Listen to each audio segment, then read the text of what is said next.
let's get started. Did you guys learn about translations last year? Yes.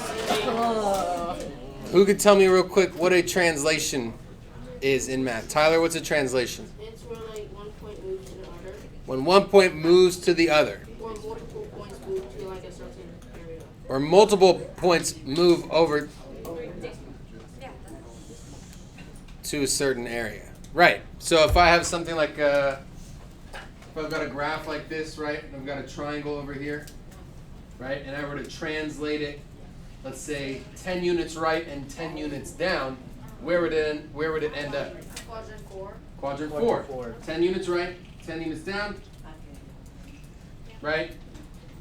A translation is also called a slide, because we're just taking this triangle, we're sliding it over, sliding it down. Give me a thumbs up if that sounds familiar to you. Good. What's another transformation you guys learned last year? Alex? There's like different types of translations, like a reflection where you like have to like reverse like the side of the triangle. Okay, so reflection where you flip instead of slide. What else? Ava? Rotation. A rotation where you turn instead of slide. Is there anything else? I think there Christian? You remember it? Counterclockwise rotation. What is it? Counterclockwise rotation. Perfect, yeah, so within rotations we have counterclockwise and clockwise. We got translation, reflection, rotation. Transformation would be the umbrella for all of them. There's one more. Maybe you guys didn't learn it. Tyler, do you remember? It's like where it increases or short. Yeah, what's it called when it gets bigger or smaller? I don't remember. You guys don't remember? Did you learn it? Yeah, I learned it. I don't. It starts with a D. Deformation. Dilation, someone said it. Bro, I Yeah, threw okay, away good. my math book from last year and I should have bought it. So a dilation, anybody ever been to the eye doctor in here before? Oh yeah. If you have glasses, you definitely have been. Okay, what they do is they dilate your pupils. So the pupil's the little black part in the center of your eye. If it's this big, they dilate it, making it super small or super large, depending on what they're looking for in your eye, right? So a dilation, making something smaller or making something bigger. Like increasing dilation and decreasing dilation. Yeah, pretty much. A shrink or a Grow. growth, I guess. I don't know what we would call it.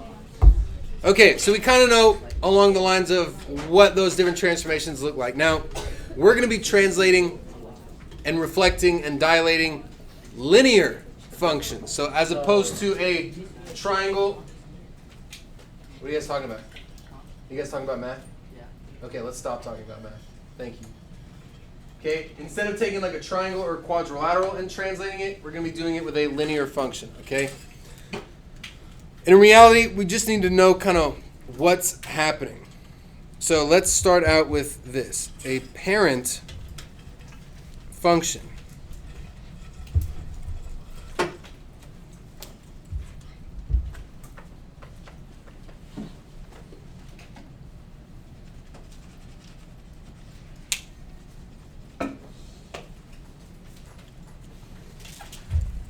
Our parent function is f of x equals x.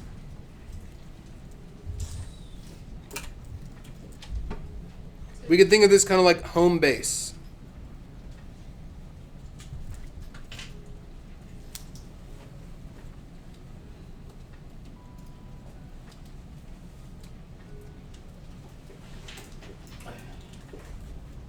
So if you close your eyes and you imagine a linear function, this is the function we're looking at. F of x is equal to x. And that function would look something like, so I've got a graph like this. F of x is equal to x would look just like that. Right? Where every y value is the same as the x value. So 1, 1, 2, 2, 3, 3, even on the negatives. -5, -5. That's where all of our points end up. So what this basically says is y equals x, because f of x is just the same thing as y. So parent function y equals x. Our home base, we could also consider it our starting point.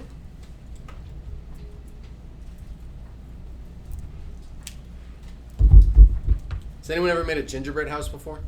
Yeah. A couple of us? Okay. So when you get all the materials, right, that's your starting point, and then you can do things with those materials to make it your own. I'm trying to think of another example. Is the starting point 0, 0 on a graph? Depending on what you're talking about, because this function goes like past 0, 0, so you'll see what I mean by starting point in a second, okay? Or let me see. Think about anyone ever do a coloring book before? Yeah. Okay, so when you get the coloring book and it's all blank, that's what you start with, and then you color it in yourself. So this is our blank canvas. Think of it like that. And we're going to add some things in here that are going to change what happens to our parent function, which is that graph right there. Okay, so this is going to look confusing. We're going to break it down over the next couple of days, all right? F of x is equal to a times the quantity of x minus h plus k.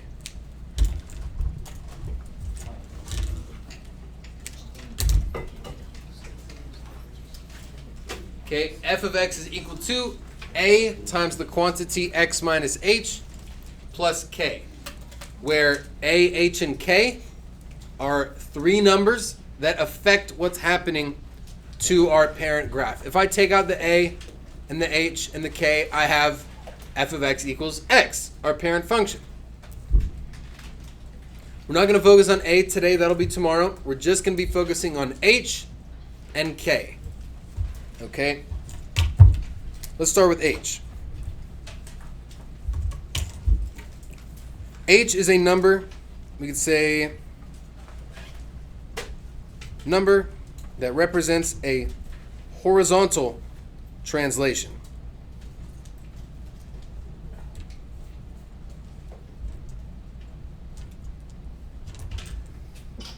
Bless you.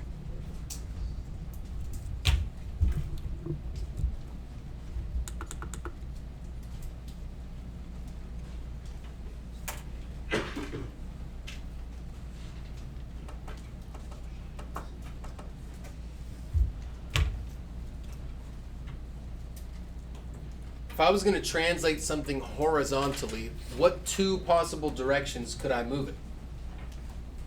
Ava? Left and right. Horizontally. Left and right. Okay? Now this number is going to be inside the parentheses. It's going to be inside the parentheses as we see it in the equation.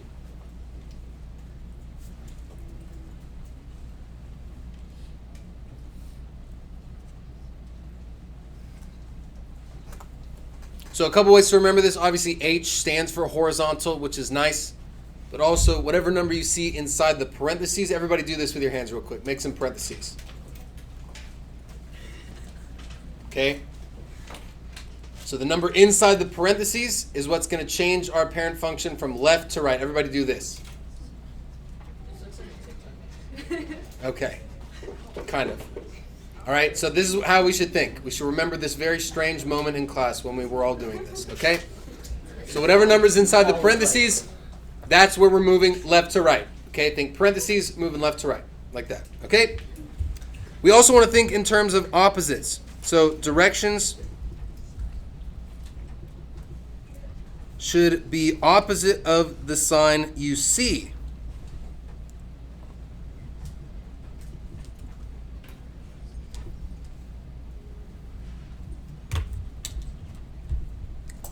That's a little bit weird. That's something that we'll understand more when we look at an example, right?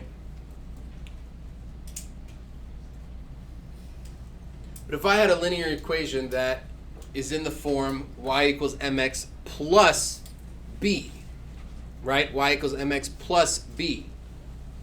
And if I had a linear equation that looked like this, y equals 2x minus 2, well, how come it doesn't say a plus there? Why does it say a minus? If the equation itself has a plus, why would this have a minus? It's a negative. Because the y-intercept is negative, right? So here, what does our equation have after the x and before the h? Let's subtract this It's up. got a minus sign. So we got to kind of think of the opposite that we did here. With this, when I saw a minus sign, I knew it was negative. But because we're starting out negative, when I see, I'll explain it later. Sorry, I'm going to confuse you more if I keep going. So that's h. All right. Okay.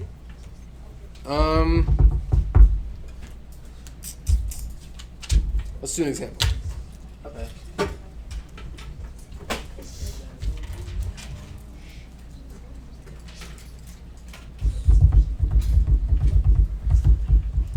So if I have g of x is equal to x minus 3,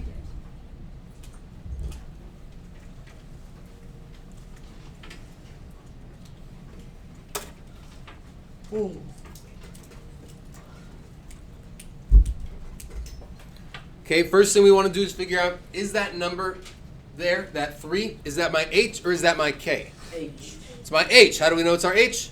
Because it's inside the parentheses. Because it's inside the parentheses. So what kind of translation is this going to be? Horizontal. A horizontal translation, which means when I'm writing down my direction, what are my two options?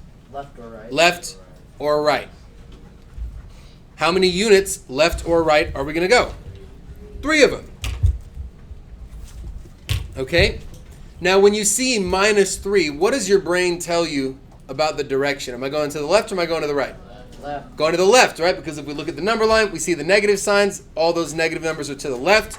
So when I see a minus sign, my brain associates that with going to the left.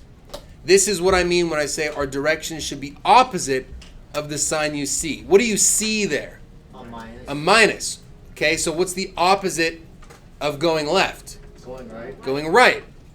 So what we're doing to our parent function here is we are translating 3 units right. Which is weird because we see a minus 3 and our brain tells us I'm going to the left. When we're talking about h, you kind of want to think of it as the opposite. Because our formula starts with a minus, right? This just tells me, oh, I'm going 3 spaces. What if I had g of x that said x plus 5?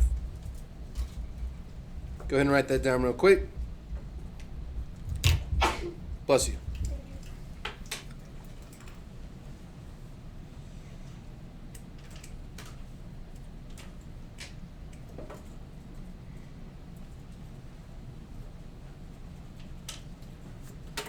What would my h be equal to here? 5. 5. Good. Technically, it would be negative 5. Because if I plugged in a negative 5 for this h, what would happen when I have a minus a negative 5? Turn into a negative. It would make a Oh, positive. plus, which is what we see. So I see a plus sign. What direction does my brain tell me a plus sign is going horizontally? Right. To the right. So is this one going to the right? No. No, we got to think the opposite. We're translating 5 units to the left. This is why I said it could be confusing when we say the direction should be opposite of the sign you see. The more we do, the more comfortable you'll get, the less confusing it'll feel.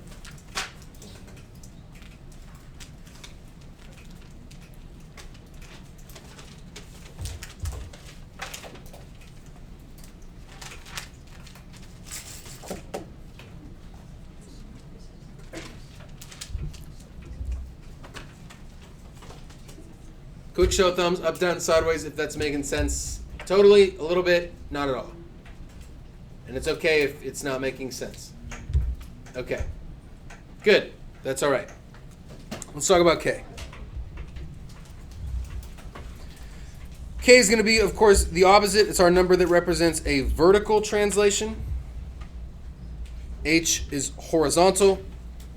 K is vertical. That represents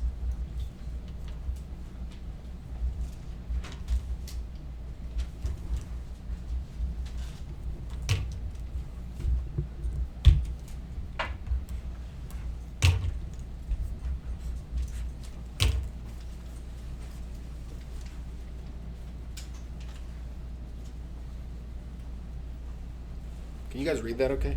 Yeah. Okay.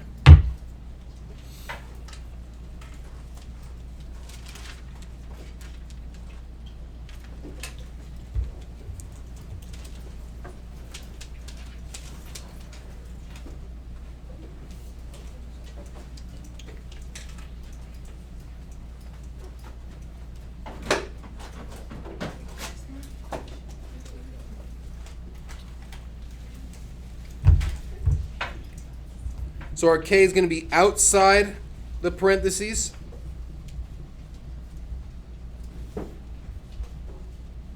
Typically on the end. And really all we're doing with the k value is we're adjusting the y-intercept.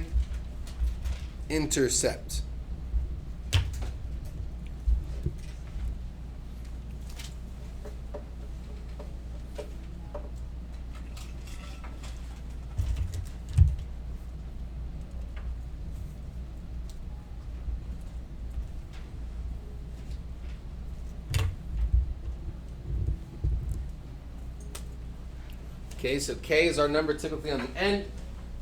Outside of the parentheses, it represents a vertical translation. What two directions can you go with a vertical translation? Up and down. Up or down?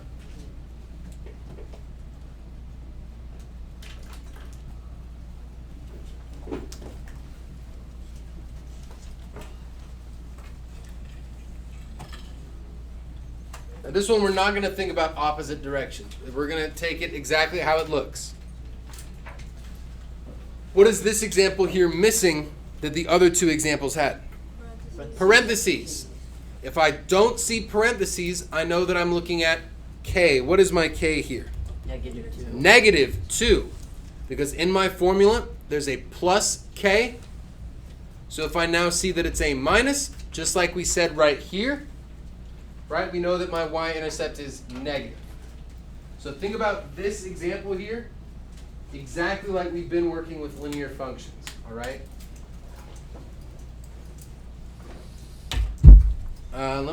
This is a good spot for this. While you guys are writing.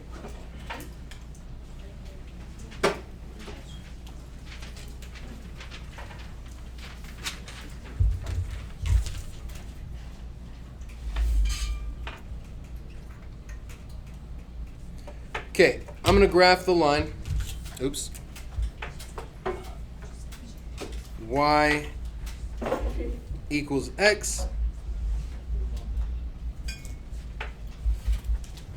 Just like that. Right? Y is equal to x, where my x value is 1, my y is 1, 2, 2, 3, 3, -1, -1, -2, -2, and so on like that.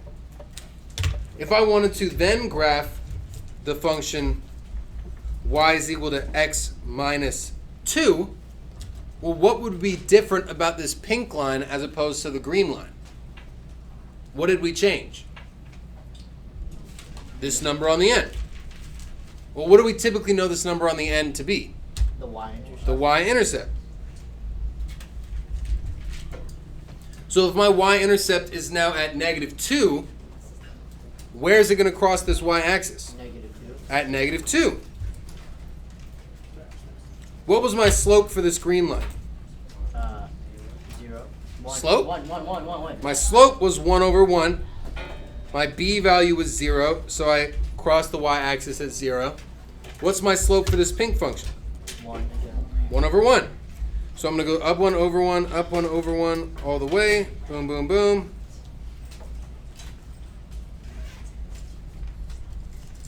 So if I start at the green line, right, and I work my way to the pink line, what does it look like we did with that line physically? We just dropped it down how many spaces? 2 spaces. So from my parent function, y is equal to x, to my slightly modified function, y equals x minus 2, all we did with the line was translate it 2 spaces down, right? So that's all we did here. We see that, we know, okay, I'm translating 2 units down. If If I change my b value from 0 to -2, it's the same exact graph, 2 spots lower. Does that kind of make sense? Yeah, Tyler. What was the equation for the purple graph again, or green graph? It's what we're looking at right here. What x minus 2.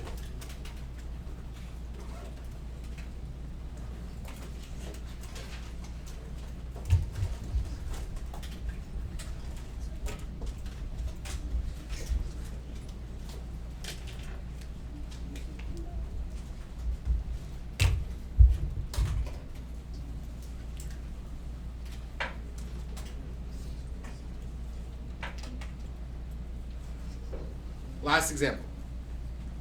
If I've got g of x is equal to x plus 5, first thing I want to ask is, are there parentheses here? Do you guys see parentheses? No. No. So do we have an h value? No. No, but we do have a what? A A k. Okay. What is my k? 5. 5. Is it positive or negative? Pause. Positive. Is that a vertical or a horizontal translation? Vertical. Vertical.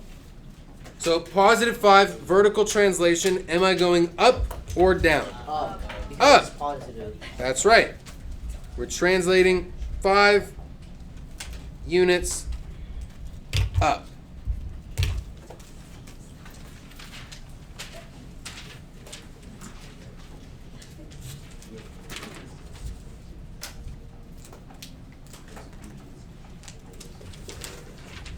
Real quick, again, if I took this and now I'm going to graph y is equal to x plus 5, well, I would make my y-intercept at 5, which is right here. That's Is that 5? Yeah. I'd go up 1 over 1, down 1, left 1, all the way just like that. And again, we see it's the same exact line. We've just translated it 5 spaces up. We just Yeah. pushed it up 5 spaces just like that. All right.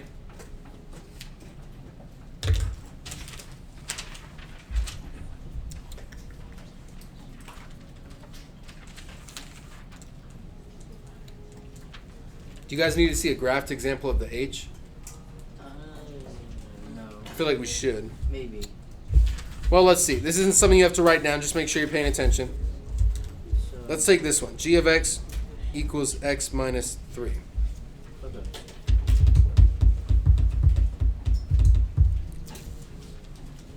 Actually, you know what? Never mind. Let's just keep it like that. I'm going to confuse you again. Let's just keep it like that. So that's all we're going to get into today. If you see the parentheses, you got to think opposites, and you're going left or right. There's no parentheses. Okay? Don't think in opposites, and you're either going up or down. Seems simple enough, hopefully, right? Yeah? No? Okay.